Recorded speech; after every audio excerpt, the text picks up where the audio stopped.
चलिए प्यारे स्टूडेंट्स, आज से स्टार्ट करते हैं electrostatics first chapter 12th class. Electrostatics, electro means charge, statics मतलब एट रेस्ट। इलेक्ट्रोस्टैटिक्स मतलब the study of effect associated of a charge when it is at rest is called electrostatics. Electrostatics क्या चीज है? Electrostatics में हम लोग charge का rest और रेस्ट में होने के बाद चार्ज के ही इन्फ्लुएंस के बारे में पढ़ेंगे कि चार्ज जब रेस्ट में होता है तब उसका क्या प्रभाव होता है, इसके बारे में अध्ययन करेंगे। इसके कुछ एग्जाम्पल्स हैं, जैसे हो गया ये देखो फोटोकॉपियर मशीन। फोटोकॉपियर मशीन जो है वो कम्प्लीटली डिपेंड्स करता है प्रिंसिपल पर। किसके प्रिंसिपल पे? तो इलेक्ट्रोस्टैटिक्स के प्रिंसिपल पे। ओके, सेकंड जो है वो वैन डी ग्राफ जनरेटर, वो भी इलेक्ट्रोस्टैटिक्स के प्रिंसिपल पर काम करता है। इसमें से कुछ वर्ड से प्यारे उसको समझना बहुत जरूरी है, जैसे इलेक्ट्रिसिटी हो गया, वर्क फंक्शन हो गया, फ्रिक्शनल इलेक्ट्रिसिटी हो गया, charge, basic properties of charge, comparison between charge and mass. Actual में हम लोग इसी के बारे में पढ़ेंगे आज। सब कुछ लिखना पॉसिबल नहीं है, इसलिए मैं सब बोल दूंगा।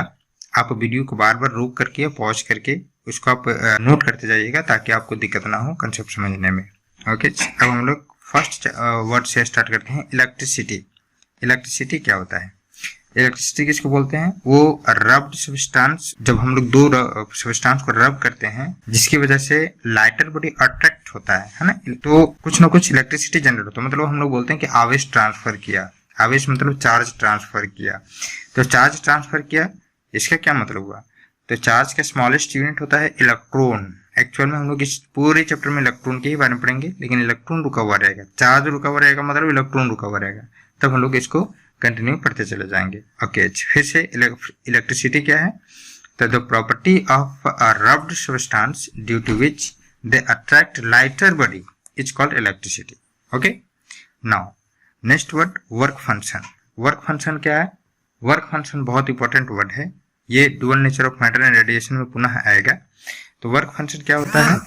तो सीधा आप समझो कि वर्क फंक्शन का मतलब होता है किसी भी मेटल सरफेस में से इलेक्ट्रॉन को निकालने में लगा मिनिमम एनर्जी होता है, यानी वह मिनिमम एनर्जी जिसकी मदद से उस मेटल सरफेस से इलेक्ट्रॉन बाहर निकल जाता है, इजेक्ट हो जाता है, उस मिनिमम एनर्जी को वर्क फंक्शन बोलते हैं। अच्छा, बार बार हम एनर्जी की बात करें तो वह कैसा एनर्जी होगा? तो लाइट एनर्जी होगा। ये लाइट एनर्जी होगा। लाइट एनर्जी आएगा कितना? E बराबर एच न्यू के टर्म में। एच न्यू, एच क्या है? Planck's constant. ओके, अच्छा, तो इंग्लिश में कैसे बोलेंगे कि the minimum energy required to eject, किसको इजेक्ट करने के लिए? इलेक्ट्रॉन को। To eject an electron from this metal surface, that minimum energy is called work function. यदि वर्क फंक्शन का ऐसा यूनिट की बात किया जाए तो वर्क का ऐसा यूनिट, चूंकि ये एनर्जी है, मिनिमम एनर्जी के बारे में बताया जा रहा है, तो जो हम लोग बोल सकते हैं कि इसका ऐसा यूनिट जूल हो सकता है। ओके, नाउ नेक्स्ट जो है वर्ड वो है फ्रिक्शनल इलेक्ट्रिसिटी। फ्रिक्शनल इलेक्ट्रिसिटी किसको बोलते हैं? जब हम लोग दो सुटेबल बॉडीज को रब करते हैं तब क्या होता है कि इलेक्ट्रॉन का ट्रांसफर होता है एक बॉडी से दूसरे बॉडी में, और इलेक्ट्रॉन सेटअप करता है, तब उस दौरान इलेक्ट्रिसिटी डेवलप होता है। कहने का मतलब हुआ कि फ्रिक्शन की वजह से इलेक्ट्रिसिटी डेवलप होता है। अब ये वर्ड कहने से ही समझ में आ रहा है कि फ्रिक्शन की वजह से होगा। तो ऐसे वैसे कोई पार्टिकल को नहीं रब करना है, जो सुटेबल पार्टिकल हो गया, जैसे कि कंब के साथ में हम लोग हेयर ड्राई हेयर को हम लोग रगड़ते हैं, तब हम लोग को इस प्रकार का इफेक्ट देखने को मिलेगा। तो फ्रिक्शनल इलेक्ट्रिसिटी को प्यारे हम लोग कैसे डिफाइन कर सकते हैं? हम लोग बोल सकते हैं the electric develop by exchange of electron due to friction of two bodies under suitable condition is called frictional electricity. Okay, now next charge. Charge क्या होता है? तो बहुत ज्यादा समझना नहीं है, ये चार्ज को समझने के लिए एकदम सिंपल हम लोग बोलेंगे इसमें कि चार्ज जो है वो इलेक्ट्रॉन और प्रोटॉन का ही बेसिक प्रॉपर्टीज है, जो इलेक्ट्रिक फोर्स को राइज करता है। इलेक्ट्रिक फोर्स को राइज करते हैं, उसको चार्ज बोलते हैं। इसको इंग्लिश में कैसे बोलेंगे? The property of protons and electrons which gives rise to electric force between them is called electric charge. Okay, अब हम लोग देखें टाइप्स ऑफ चार्ज। चार्ज कितने प्रकार का? अच्छा, इससे पहले ये बता दूं कि चार्ज का एसआई यूनिट ऑफ चार्ज, ये जो होता है वो होता है कूलम। कूलम, परेशान ना हो, कूलम एक साइंटिस्ट का नाम था। कूलम ने चार्ज के बारे में बताया था, इसलिए कूलम इसका ऐसा यूनिट दिया गया। ऐसा यूनिट ऑफ चार्ज क्या? कूलम। ओके, अब देखें टाइप्स ऑफ चार्ज। ये दो प्रकार का होता है, एक पॉजिटिव, दूसरा नेगेटिव।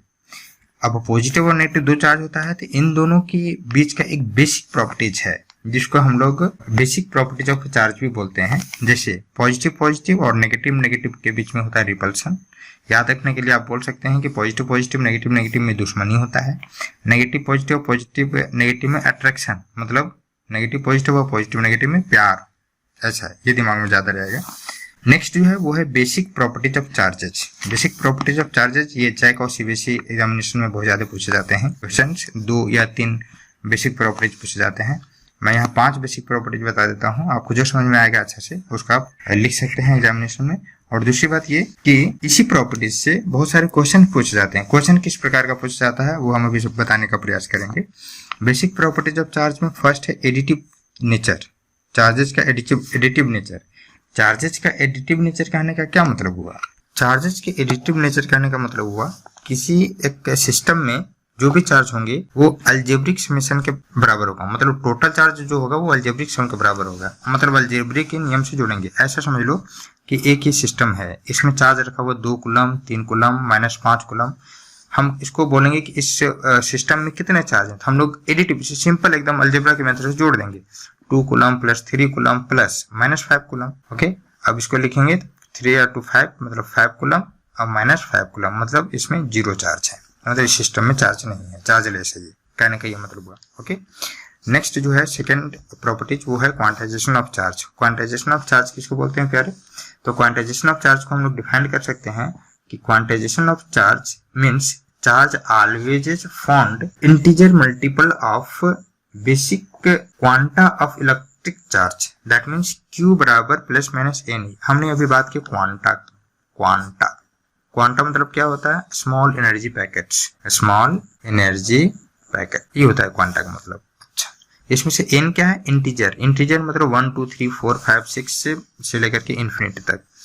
और E का मतलब होता है इलेक्ट्रॉन। इलेक्ट्रॉन का मान, चूंकि हम लोग यहाँ पॉजिटिव नेगेटिव ले रहे हैं, मतलब मैग्नीट्यूड नहीं ले रहे हैं, दोनों को हम दिखा दे रहे हैं पॉजिटिव और नेगेटिव।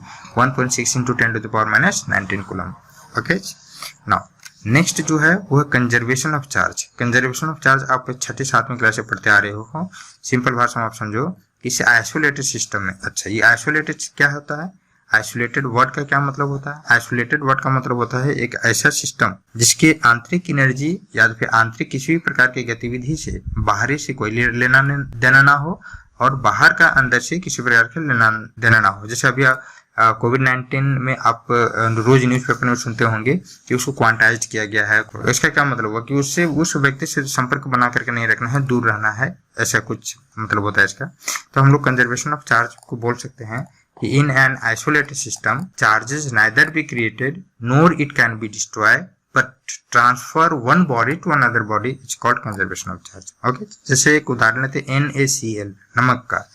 तो NaCl पहले कितना इस पर नेट चार्ज है? 0। ध्यान से देखो, Na प्लस Cl माइनस एक एक। बाद में तोड़ करके देखो, Na पर प्लस प्लस Cl पर माइनस, यदि दोनों को जोड़ेंगे तो बाद में भी 0, पहले भी 0 था, बाद में भी 0 है। नेक्स्ट जो है प्रॉपर्टीज वो है इनवेरिएंस ऑफ चार्ज। यहाँ आपको इस वर्ड से ही समझ में आ जाएगा। वेरिएंस, वेरी मतलब क्या होता है? बदलना। इन लगा हुआ है मतलब नहीं बदलना। इनवेरिएंस ऑफ चार्ज मतलब नहीं बदलना। कहने का क्या मतलब हुआ? कहने का मतलब हुआ कि there is no any effect on to charge of a body when it is in motion और एट रेस्ट। मतलब जब यदि मोशन में रहेगा या रेस्ट में रहेगा, चार्ज का जो मान रहेगा फिक्स रहेगा, वो बदलने वाला नहीं है। जिसे टोटल चार्जेज एट रेस्ट बराबर total charges in motion.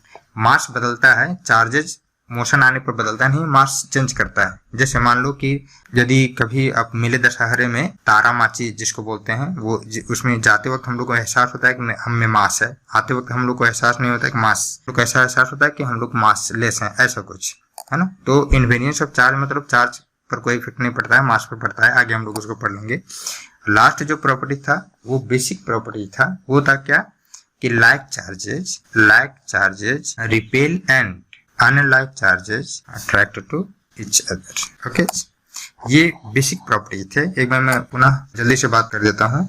Basic properties of charges में पहला हमने पढ़ा एडिटिव नेचर को, दूसरा हमने पढ़ा क्वांटाइजेशन ऑफ चार्ज को, तीसरा हमने पढ़ा कंजर्वेशन ऑफ चार्ज को, इनवेरिएंस ऑफ चार्ज को, फोर्थ में पढ़ा।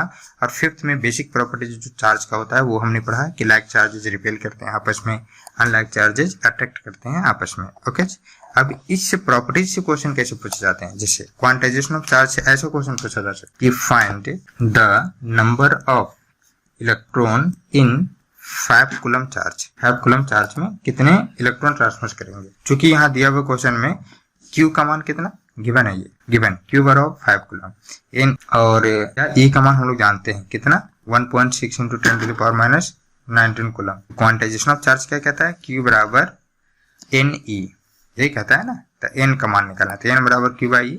हम लोग केवल इसका सिंपल मान बैठा देंगे। यदि हम इसको कैलकुलेट करेंगे 5 coulomb divide by 1.6 into 10 to the power minus 19 coulomb, coulomb coulomb cut जाएगा। इसको सॉल्व करेंगे तो मेरे ख्याल से लगभग आ गया 1.6 को 5 से भाग देंगे तो 3.12 इंटू 10 टू द पावर 19, इतना।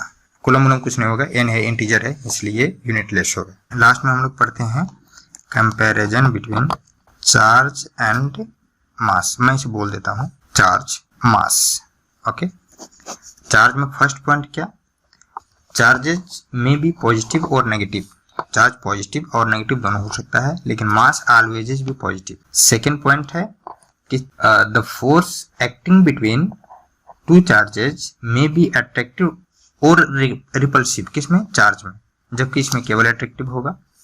थर्ड पॉइंट है कि चार्जेज जो होता है वो इनवेरियंस होता है। क्या होता है प्यारे, इनवेरियंस इन नेचर होता है। अभी हमने पढ़ा इसमें वेरियंस इन नेचर होता है, वेरियंस इन नेचर होता है। ओके, फोर्थ पॉइंट में हमने पढ़ा, और फिर फोर्थ पॉइंट में क्या है कि दो चार्जेस के बीच में अट्रैक्शन और रिपल्शन दोनों तरह का फोर्स काम कर सकता है, जबकि इसमें केवल अट्रैक्टिव फोर्स काम करेगा। ओके, ये आज का वीडियो था।